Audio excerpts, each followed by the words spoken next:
This is tape number 4. I'm speaking with Esther Bynes. When I so rudely interrupted you, you were just telling me about meeting a militiaman. What happened? The militiaman took a liking to me. I didn't go out with no boys, didn't want to get involved with anybody. We lived really quietly and not to be in anybody's mouth, in anybody's way. We were home, and this is where our life was. And he wanted to go out with me, and I said to him no a few times. And at one of my last refusals, he says, "I know what you are doing." So I looked at him, with a detached air. I says, "Je comprends pas, I don't know." "What do you mean you know what I'm doing? You don't know anything." He said, "I know.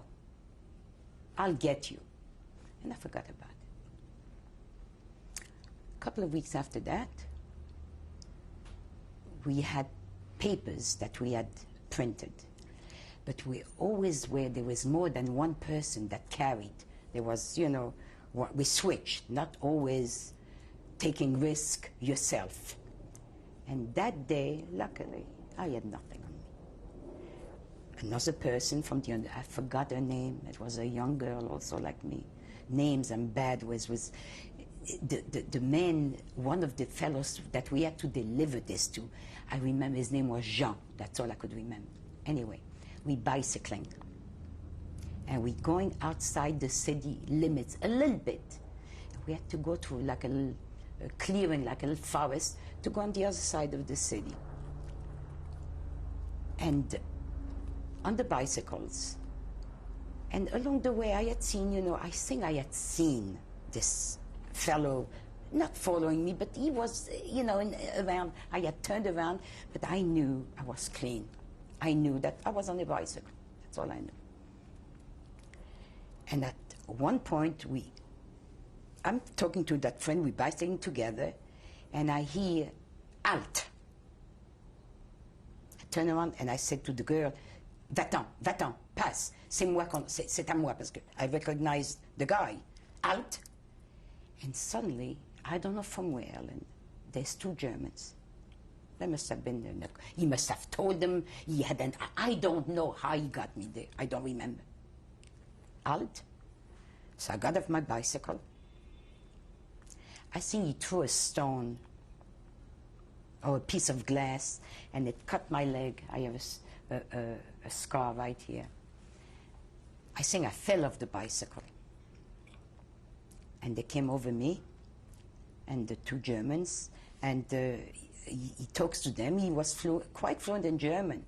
I understood a little bit, but I made believe I don't know from nothing. Papier, I had false papers then. And he's searching me. And they say, "No, loss," or something to that effect. I find nothing. And again, my luck was, Ellen, you cannot explain it. They didn't find anything. They were going to lose their time. And they even said a few words to, "What do you make us lose our time here? I mean, what is it with you? The next time, don't take us on a wild goose chase." There's not. And I went. Well, instead of going this way, because I figured maybe he still will follow me, I went back to my house. I mean, towards took a few detours. He lived on the same street. I saw him a few days after that. So I said, "Look, it's not that I wasn't going to make any, miseries for myself. It's not that I dislike you." I said, "I like you very much. But, I'm busy. I'm working. I have a little brother I have to take care of. Some other time, give me a chance." So, maybe that quieted him down. He went to other adventures or whatever it was. And life went on. Did you think you were going to survive? I didn't know, but in the deep of my heart, as I came home every day from work, Mama said, "Esther," talking to the family, "it'll come to an end. We'll make it."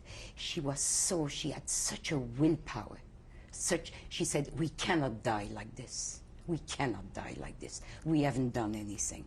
Were there news from the outside? By then, yes. By then. By what methods? By people traveling. People were traveling. They were leaving. The few that had escaped from, that they were caught in the raids in Paris, that were either with French people or hidden somewheres or in the country. A lot of people were holed up in countryside.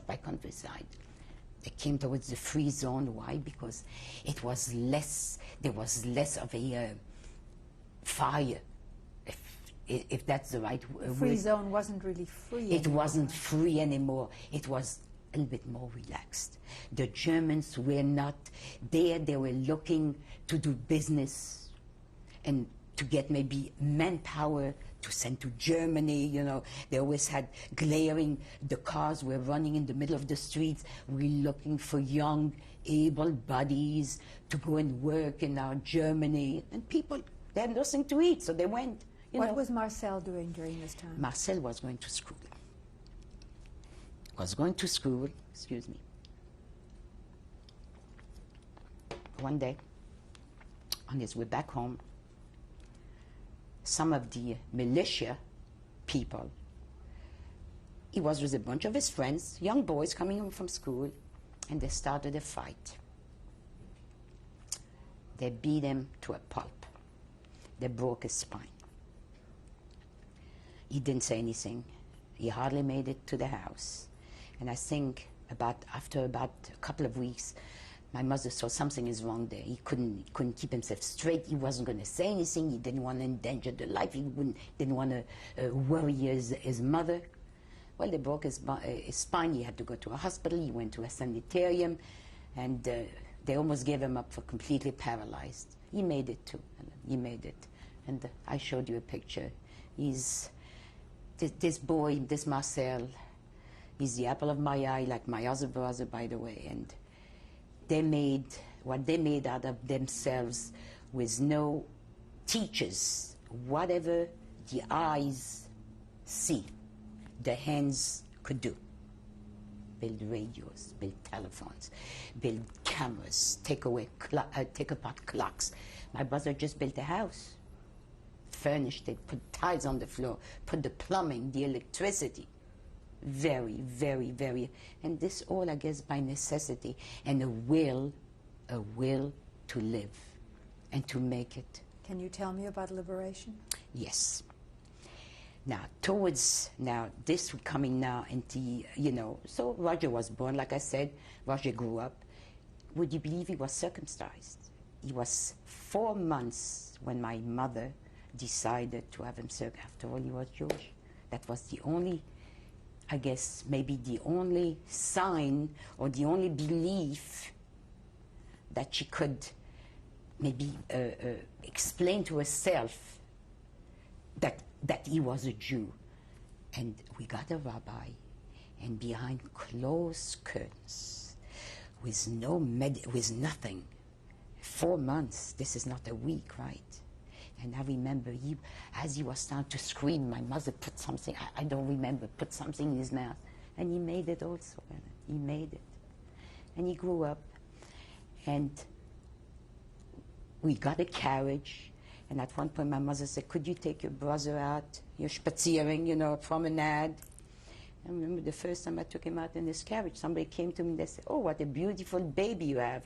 I got so insulted. I came running back to the house. I said, Ma, next time you walk your own baby, I says, I'm not his mother. Somebody thought I was the mother. Could I be his mother now? I mean, little things like this that remain in your subconscious, because among the biggest things, it was so unimportant. And yet, to us, at the time, besides hunger and besides worry, it was important, because I was a young girl.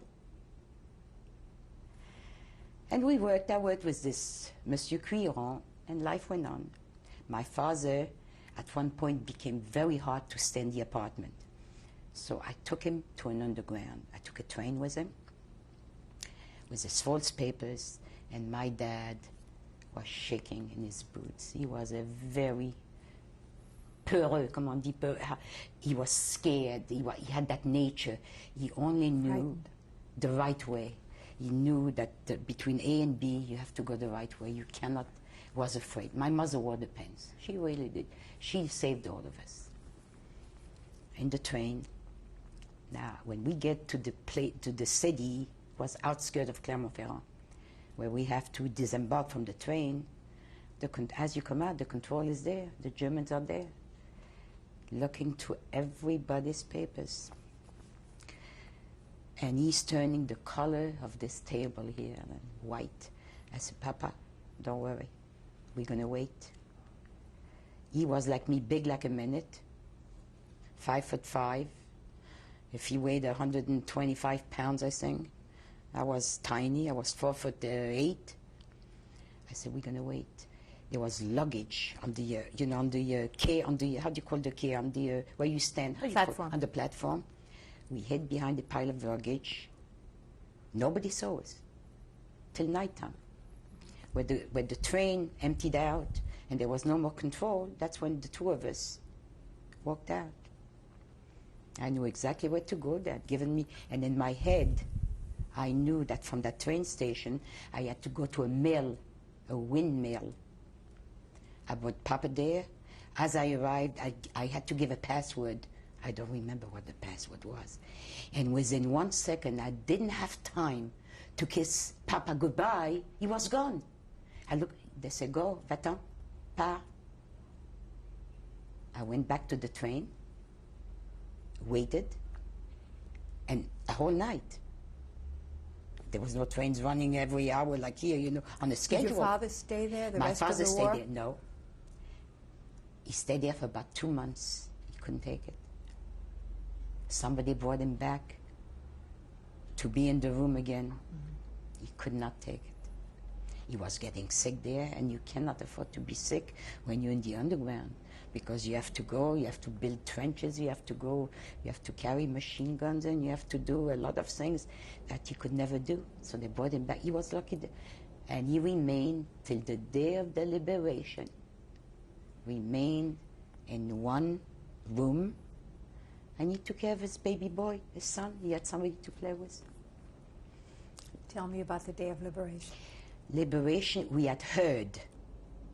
Well, Paris was liberated first, June 45, I think, if I remember correctly. June 45 or June 44? Ellen, help me out. I believe August 23rd. August 23rd of what? 44. 44. That's right. We were liberated, I think, a few months later, or maybe the end of 44. We had heard Paris was liberated, that they came in with their tanks on the Champs-Élysées, and it was bedlam there. So we knew that our turn will come too. By then, the Germans already, you didn't see so many. They already tried to escape someplace. And my boss, Monsieur Jean Cuir, had took us out from our apartment and give us a room under the roof to hide ourselves, just in case that they would catch some people before they go out altogether. And from the rooftop, I saw them like flies or ants running on all the sides. And by then, the resistance came out with their cars and the guns, and there were plenty shooting there. By then, we ran in front of the building. It was really bedlam. It was unbelievable. Do you know that day, a lot of people got killed? They got caught in, crossfire. Who liberated you? The Americans. The Americans liberated us. By then already, it was like people were singing on the streets.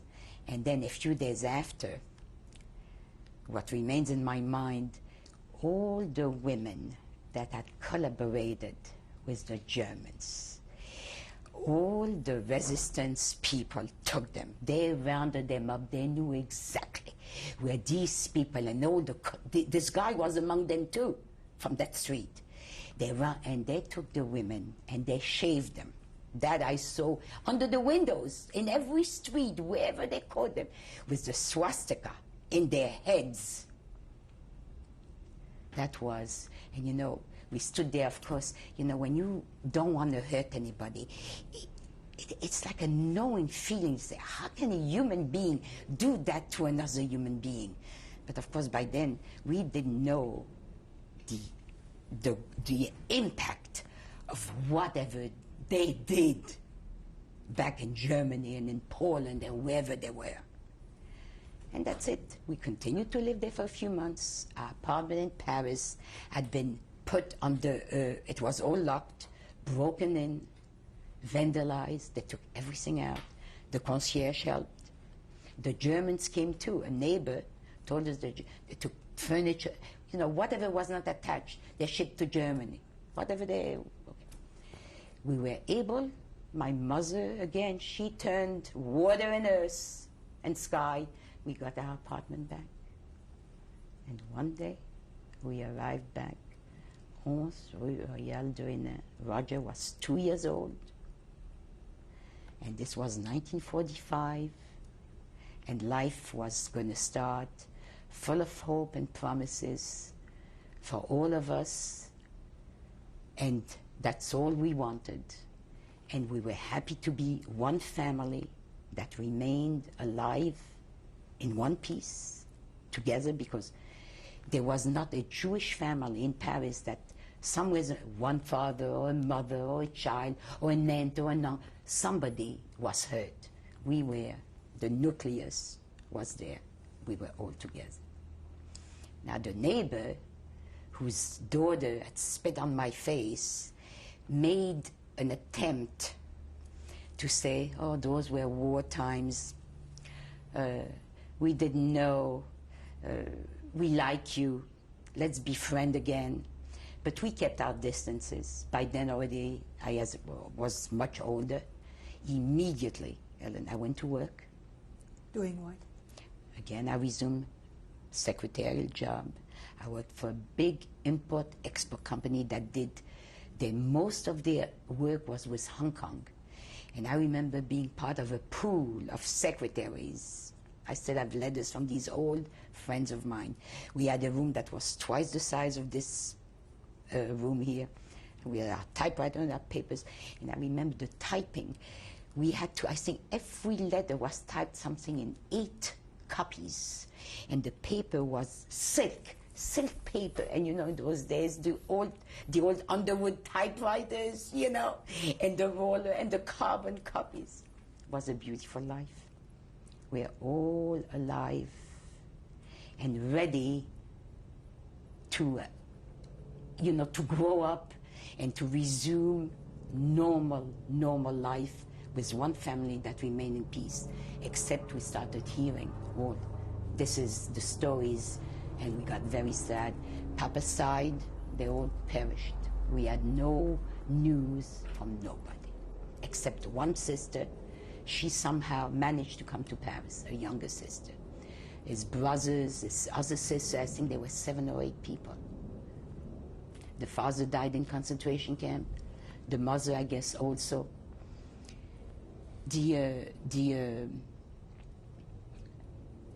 Like I said, life began. We started to eat a little bit. You know, we were able to go back to a movie, and I got dressed. And then families started to look for one another. One day in the mail, my mother didn't know where that brother from Luxembourg, where he ended up. We hadn't heard. One day in the mail, in the newspaper, they had little ads. You know, like today you put ads. Looking for? Famille Salomon recherche famille Zumerage, meaning family Salomon is looking for family Zumerage. With an address. And the address was Sosua Settlement,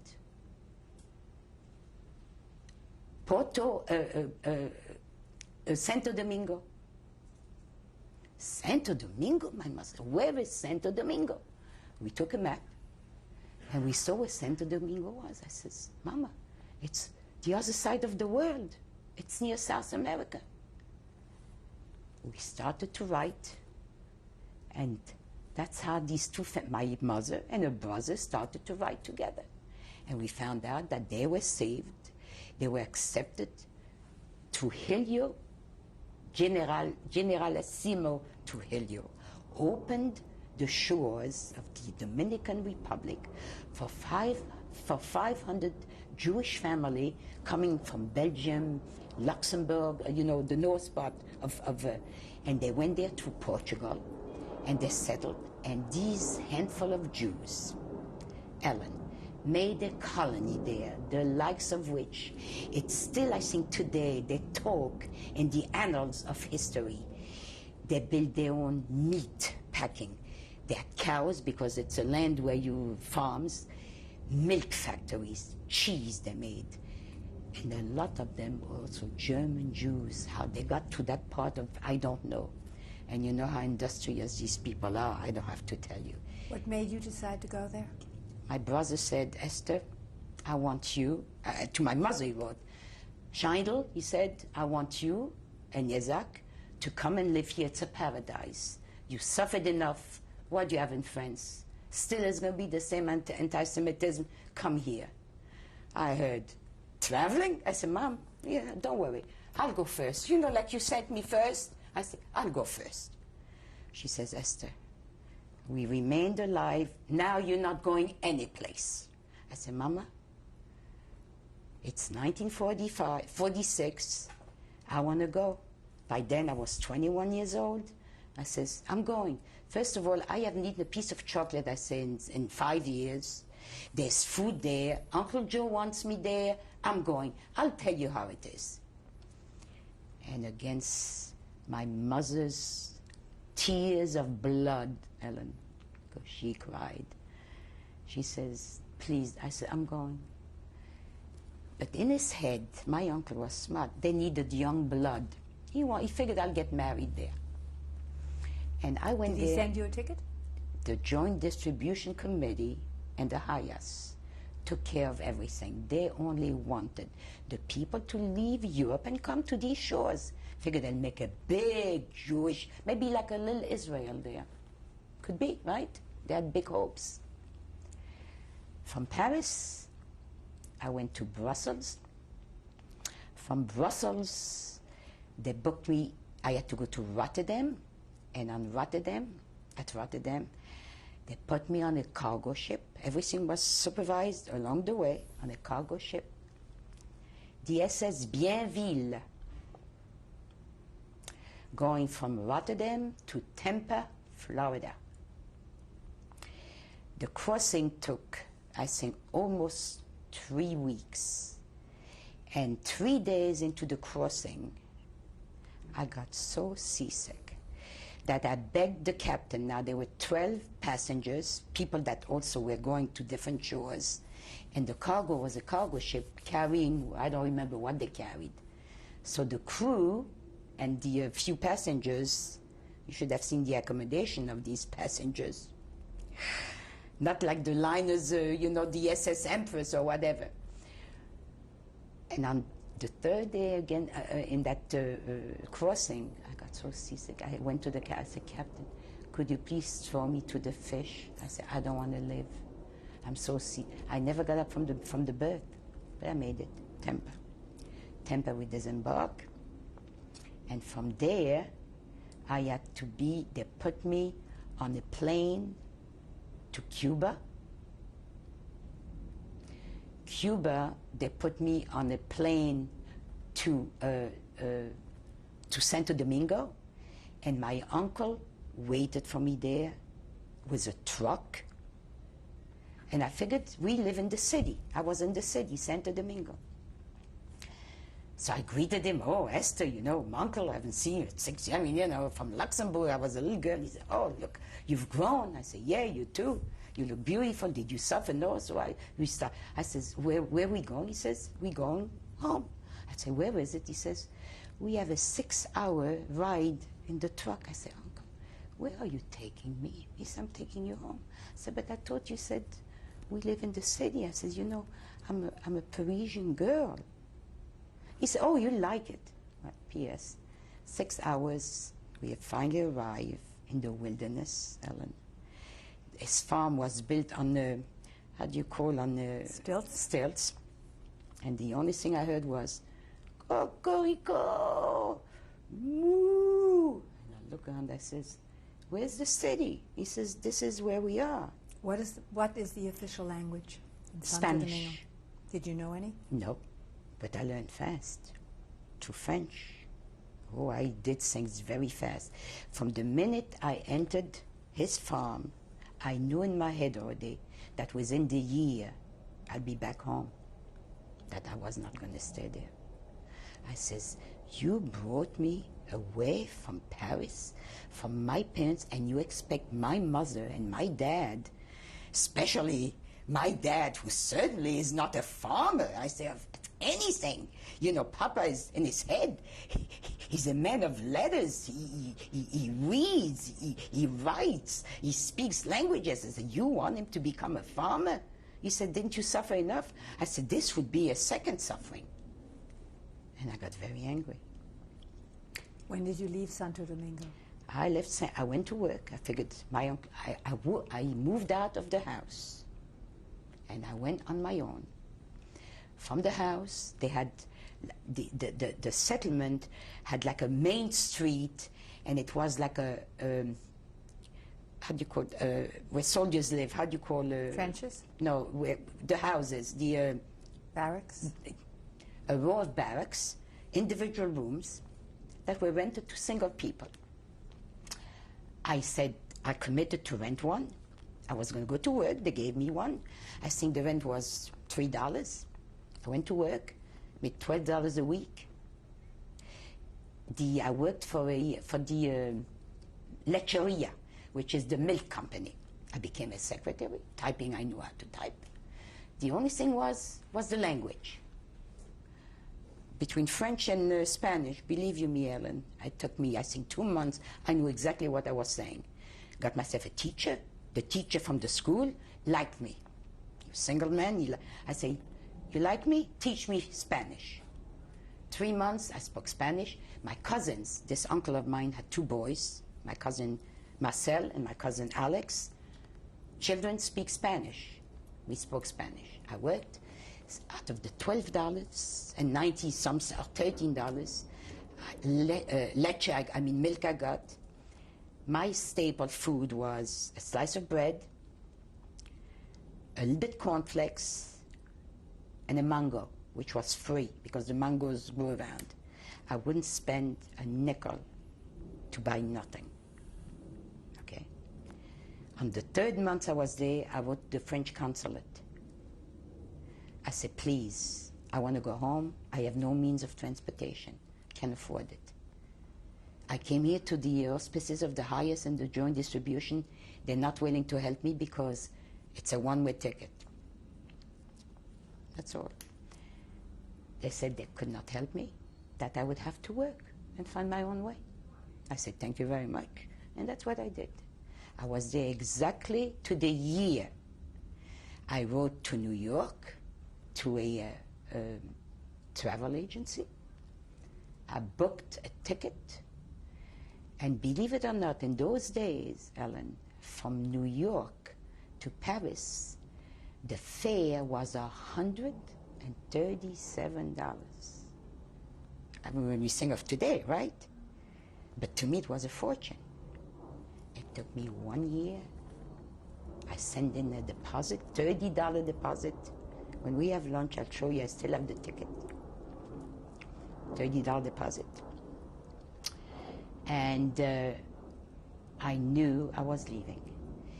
But you were leaving to come to New York to go back to Paris. I didn't know which way. Now, when I got from the travel agency, so I knew I had a secure trip, but there was no transportation from Sosua to Le Havre, to the port. I had to come to New York. I have to interrupt you now for a tape change.